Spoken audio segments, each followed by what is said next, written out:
Bom, vamos lá, dando continuidade, pessoal. Tá vendo o LED aceso, tô com a fonte ligada e agora eu vou colocar as pontas do multiteste. Conhecido como multímetro, no caso aqui está na escala de 200 volts, 23,5, tá? É 24 volts, né? Prometido na saída. Temos um trimpote aqui, vamos ver se regulando o trimpote vai alterar a saída aqui. Tô com a chavinha no trimpote. Ó, tá subindo, subindo. Subindo 24. Certo? 24 volts. Então o trimpote regula realmente. Ele promete e cumpre. Agora eu vou olhar depois no pedido, na minha lista de compra, e vou ver qual a corrente que ele promete entregar. Mas, sinceramente, pelo aspecto do circuito aqui, se ele prometer mais que 1 ampere, eu começo a duvidar. Então eu vou considerar 1 ampere, se ele prometer mais do que 1. Por que eu quis demonstrar esse circuito? Porque você de um circuito 24, puxar um 12, montar um circuitinho 12, fazer uma regulagem em 12 volts, é relativamente simples. Você já tem uma tensão maior e está partindo para uma tensão menor.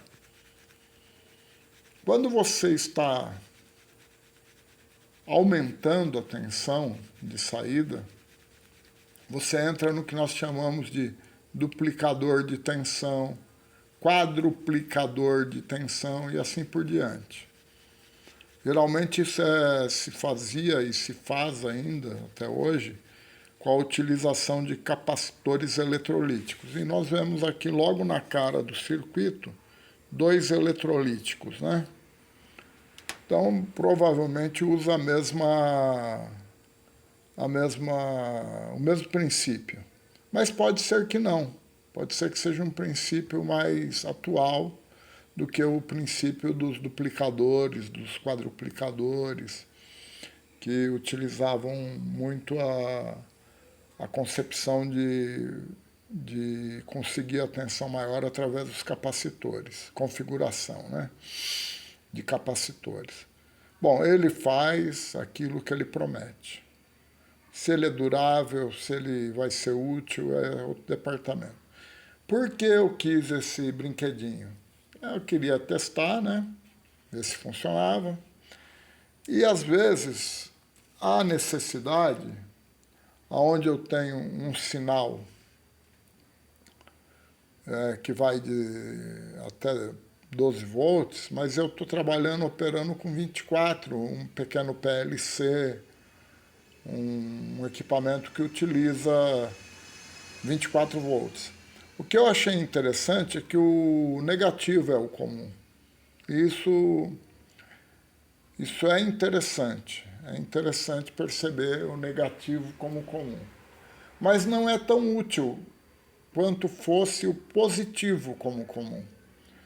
Porque na maioria dos casos em que a gente monta painéis hoje em dia, diferentemente dos primórdios aí do PLC, onde se usava muito o PNP, sensores PNP, etc., a tendência generalizada é de se montar tudo em NPN, inclusive muitos PLCs só permitem sensores NPN.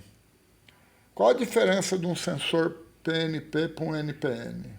Eu vou explicar para vocês, se eu já não expliquei em outras oportunidades. Você tem um sensor. Vamos desenhar um sensor aqui. Vamos ver, caneta. Desenhar um sensor.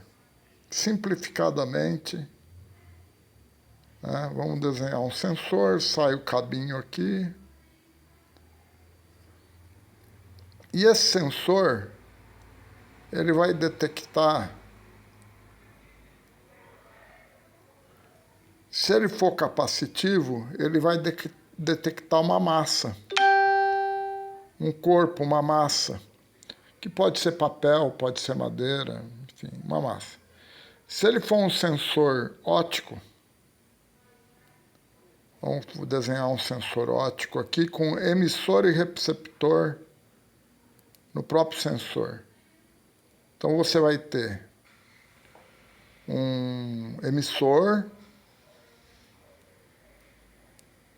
um receptor, uma lente, né, que faz a amplificação e o direcionamento desse sinal para que esse sinal tenha um ponto de encontro. Aqui, ó.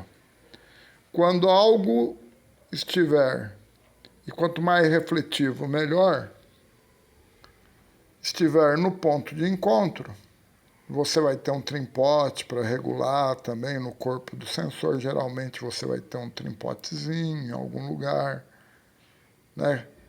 Com aquele típico parafusinho. Você vai detectar sem problema um papel, uma peça que passa na frente. Existem os sensores ópticos que são assim, ó. Vou fazer grosso modo aqui, tá? Eu estou segurando o celular aqui com uma mão e fazendo desenho com a outra. Que são assim, ó. São de barreira, tá bom?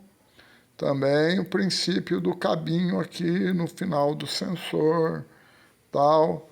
O cabinho aqui no final do sensor. No caso, um é emissor, o outro é receptor. Mas aí muda um pouquinho o cabeamento. Mas é interessante que temos um sensor muito útil, que ele tem mais ou menos um formato tubular também. Os outros sensores, os ópticos, às vezes têm formato retangular. Os capacitivos, às vezes o formato é tubular, às vezes é quadrado, sextavado. Dependendo de máquinas que vêm da origem, né?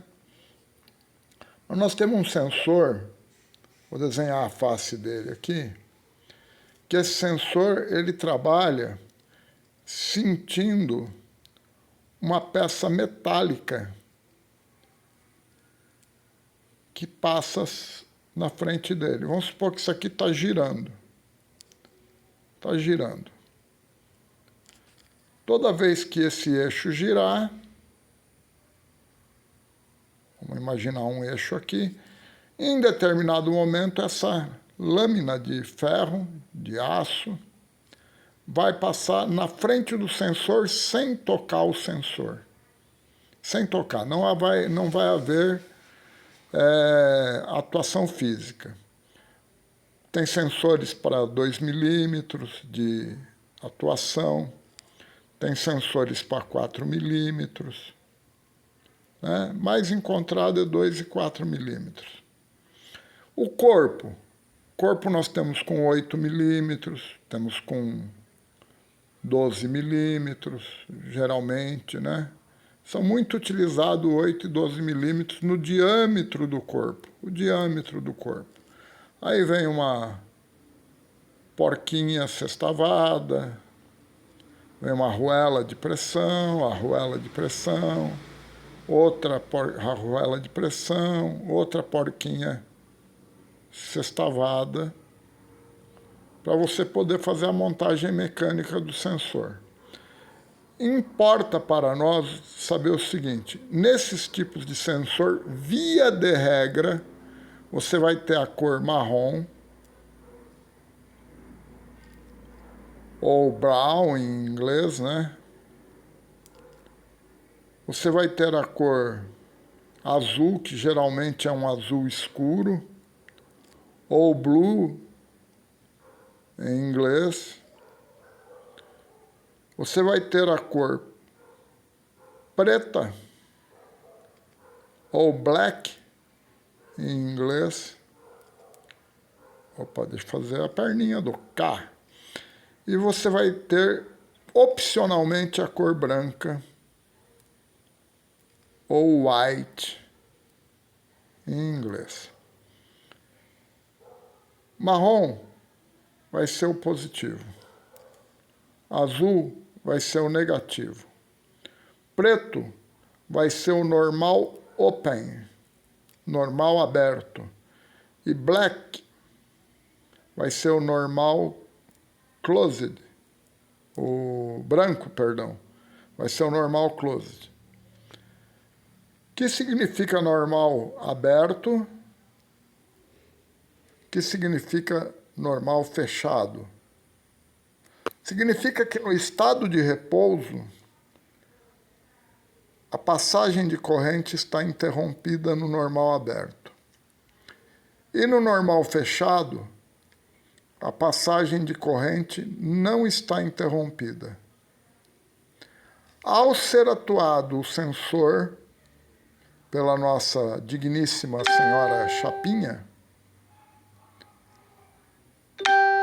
o que era aberto se fecha.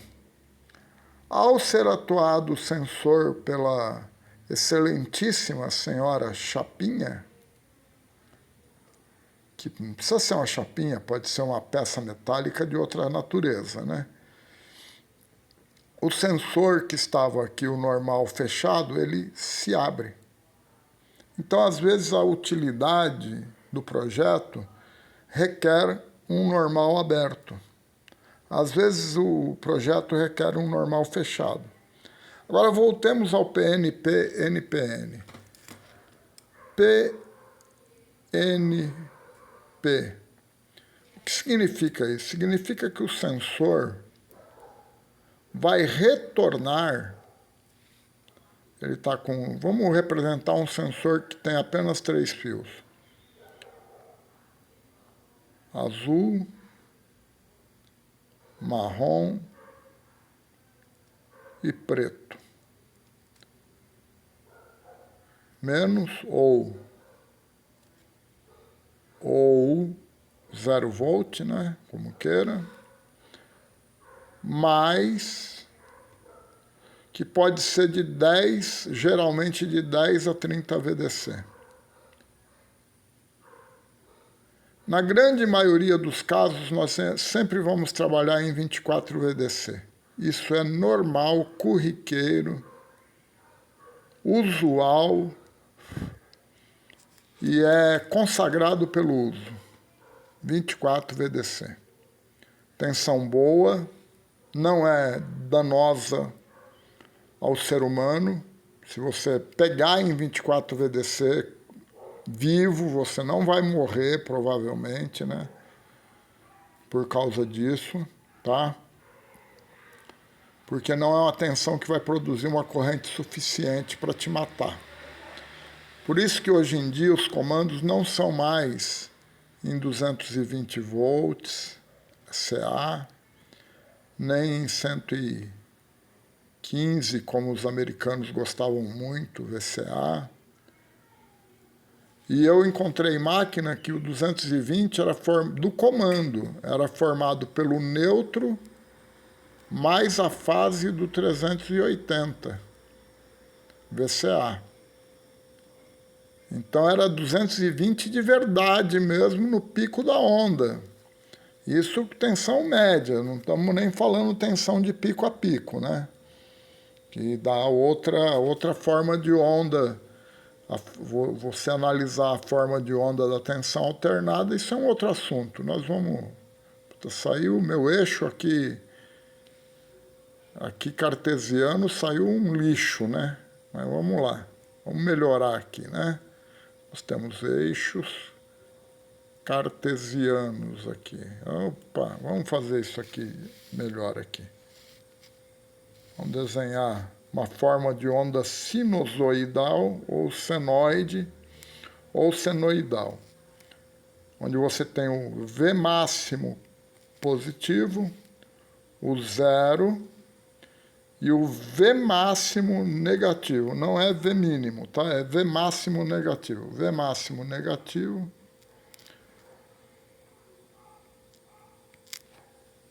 V máximo positivo. E o zero. Zero. Essa linha aqui é a linha X, que é a linha do tempo. Essa linha aqui, do vetor aqui,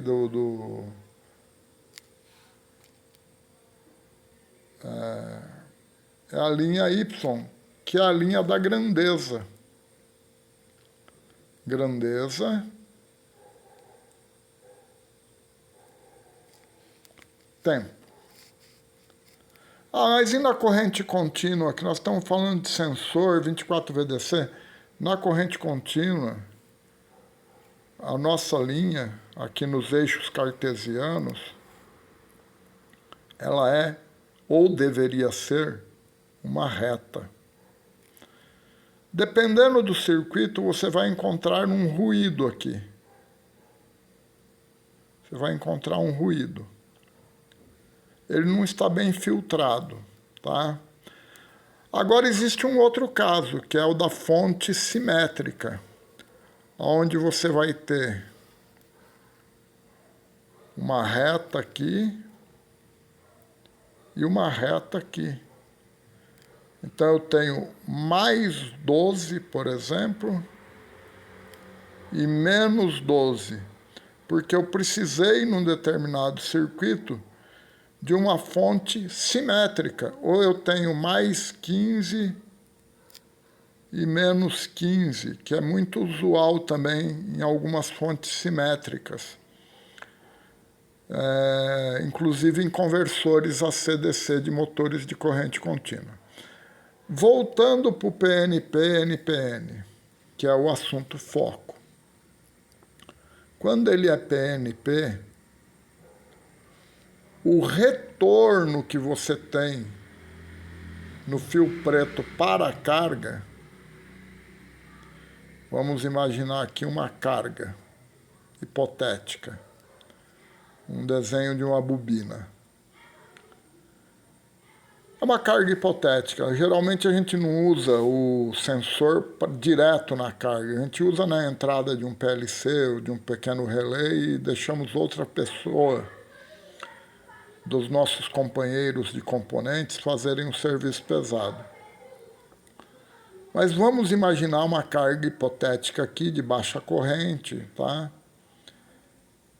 Então aqui, quando ele é PNP, retorna positivo.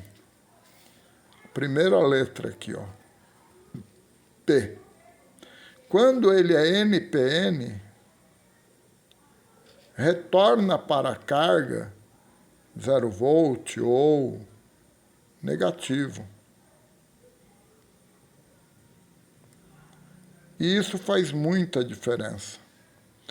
Por isso que hoje em dia, a maioria dos PLCs, eles já vêm com X0, X1, X2, X3, X4, X5, X6, X7. Você está pensando que eu vou falar X8 aqui? Vou até apagar esse 8 que eu desenhei aqui do diâmetro do sensor. Não, depois do X7 pula para X10. E começa 11, 12, até chegar no X17. Aí se tiver um outro acoplamento, aqui até o X7 vamos supor que seja o PLC principal. E aqui um módulo de acoplamento do X10 ao X17. E depois um módulo de acoplamento do X20 até X27. Cuidado com alguns deltas, que na programação ele pula de X7 para X20. Toma cuidado quando você for programar com delta, tá? Porque ele admite a primeira entrada posterior ao X7 como X20. E se você colocar no programa X10, ele não vai encontrar um X10, porque o X10 para ele não existe. Mas, voltando aqui. Então, a maioria, o comum aqui, já é um mais 24. Já é um mais 24. Então, eu preciso no X0, no X1, no X2 e assim por diante, de um sinal 0 volt, ou negativo, ou 0 volt,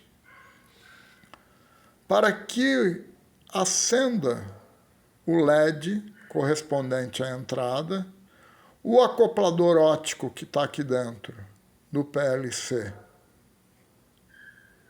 faça a leitura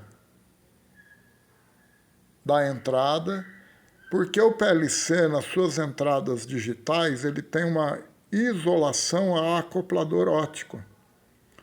São os nossos caríssimos, deixa eu tentar buscar de memória aqui, acho que 2N26, se eu não estiver enganado, é um acoplador óptico.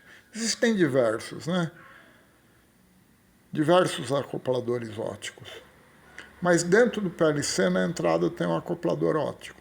Já na saída, vamos procurar um pedaço de papel aqui, a saída geralmente vai ser uma saída a transistor, onde nós vamos ter a base, que é interna, vamos ter um emissor aqui, e vamos ter um coletor aberto, que é a saída, que pode ser escrito O ou escrito Y, né? Geralmente vem muito, na maior parte dos casos, vem como Y, mas pode vir como O também, O de output. Como aqui na entrada pode ser X ou pode ser I, de input. Input, entrada, I ponto 0 até I.7. É a mesma coisa que eu falar X0 até X7, depende do fabricante. Tá? Aqui eu tenho O de output ou Y, depende do fabricante. E aqui eu tenho um comum. Esse comum vai estar no mais. Esse comum da saída vai estar no mais. Então, nos meus relés aqui, nas minhas bobinas solenoides, eu vou ter aqui um comum 0 volt. 0 volt. Você viu como que a saída é diferente da entrada? E é importante que se faça assim. Agora, se você puder gastar um pouquinho mais, não coloque a carga direto no transistor. Coloque um pequeno relé, que pode ser um relé slim, certo? Pequeno relé. Porque se danificar o contato desse relé aqui, ó, contato, vamos pôr um normal aberto aqui, é muito melhor você trocar o relé, muito mais prático e muito mais barato, do que você abrir o PLC para trocar o transistor do PLC, se é que o circuito não foi além do transistor, o curto-circuito que às vezes algum imprudente provocou na saída ou às vezes algum defeito provocou na saída. E a isso nós chamamos também de circuito isolador. Então você já tem um circuito isolador na entrada, dentro do PLC. Agora você quer ser mais rigoroso ainda, você pode ter entradas que vão num relé e o contato normal aberto do relé aciona a entrada. E saídas que vão para um relé e o contato normal aberto do relé, aciona as saídas. Ah, mas Jimenez, pô, não pode ser contato normal fechado? Pode, depende do que você vai fazer. A criatividade é tua, Deus te deu um cérebro para você usar. Você vai trabalhar com uma lógica negativa, uma lógica positiva, uma lógica séria, uma lógica paralela, uma combinação séria e paralela. Você vai fazer um programa, um algoritmo que você vai colocar dentro do PLC. Teu PLC está aqui, ele é uma caixinha cheia de parafusinhos. Cheia de parafusinhos dos dois lados. Você tem que ler o manual. Olha o manual, olha o manual. Quem quer o manual de domingo? O manual de domingo é a Bíblia, gente. É o manual de todo dia, né? Em especial no domingo. Mas quem quer o manual? Quem quer ler o manual? Quem quer compreender como funciona, lê o manual. Às vezes vai ter configurações que você vai ter que ter um resistor snubber num circuito de saída.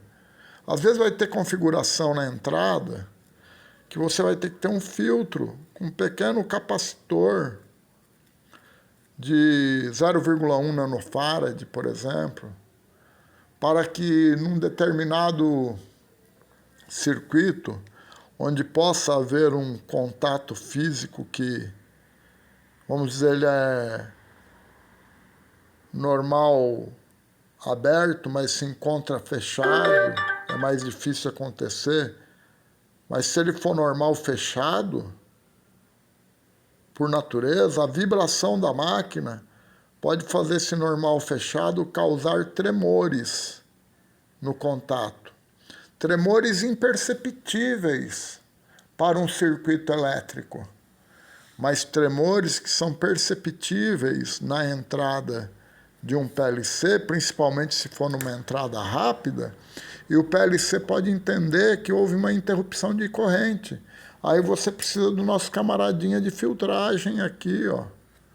O nosso capacitor de 0,1 nano, de 100 nano, vai depender do caso, né? Mas geralmente está na casa dos nanofarads a filtragem. Eu já tive caso que eu tive que pôr filtro num circuito de proteção que eu fiz para uma máquina.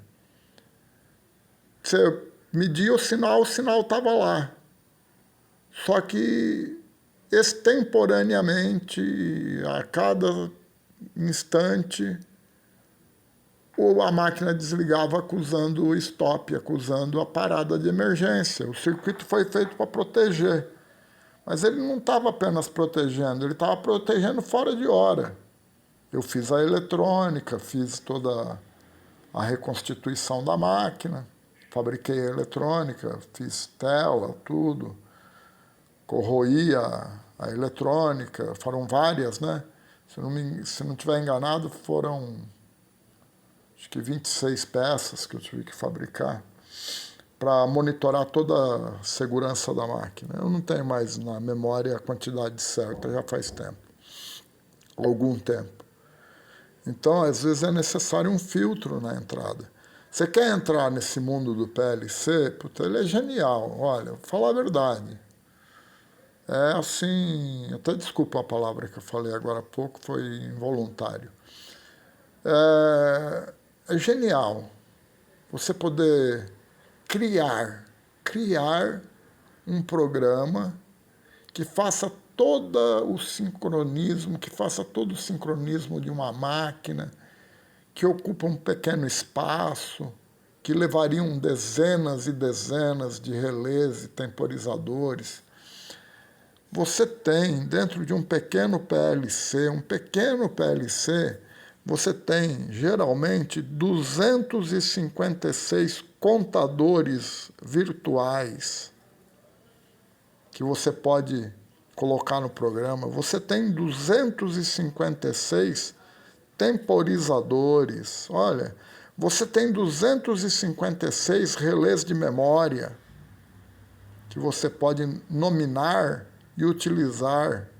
Olha a capacidade de um pequeno PLC, algo que cabe na palma da sua mão.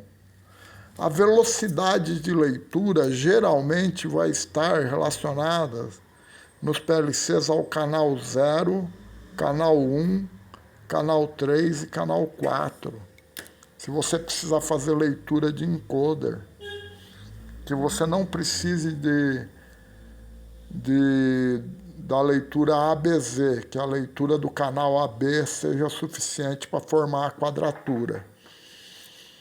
Então, é um assunto, e são assuntos, e cada assunto puxa outro assunto, mas são detalhes que promovem o sucesso ou o fracasso de um projeto. Quando eu falei da pasta térmica, está aqui, ó, pasta térmica. Ela que a gente utiliza entre o CI e o dissipador, tá bom? Então, acho que por hoje tá bom, né? Falamos aí de senoide, falamos de VCA, VDC, diferença entre uma fonte assíncrona com uma fonte síncrona, né? Que aquela fonte síncrona, ela tem o mais e o menos, né? Não o mais e o 0 volt. Falamos dos eixos cartesianos, o eixo Y, que é o eixo da grandeza, e o eixo X, que é do eixo do tempo.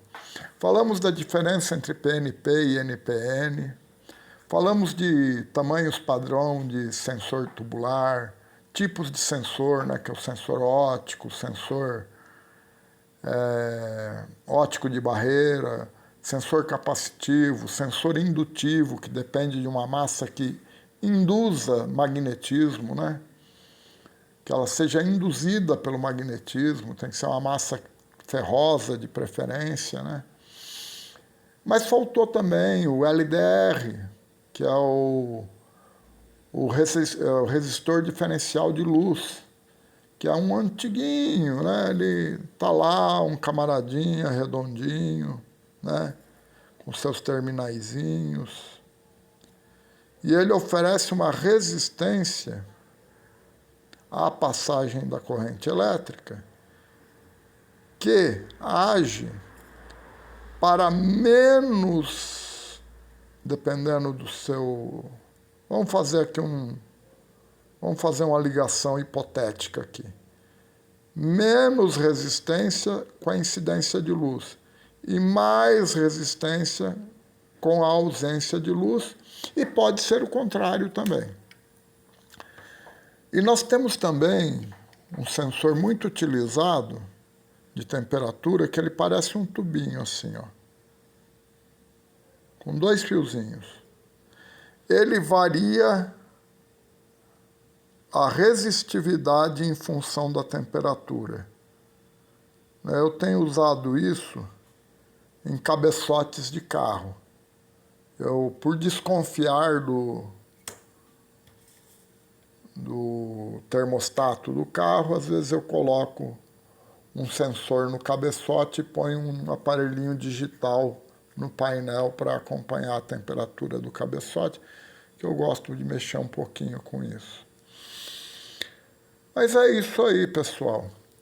Isso aqui é uma ponte retificadora, tá vendo? Percebam que há 3 senoides desenhadas, e um mais e menos, é que essa ponte é trifásica. Ela admite 3 entradas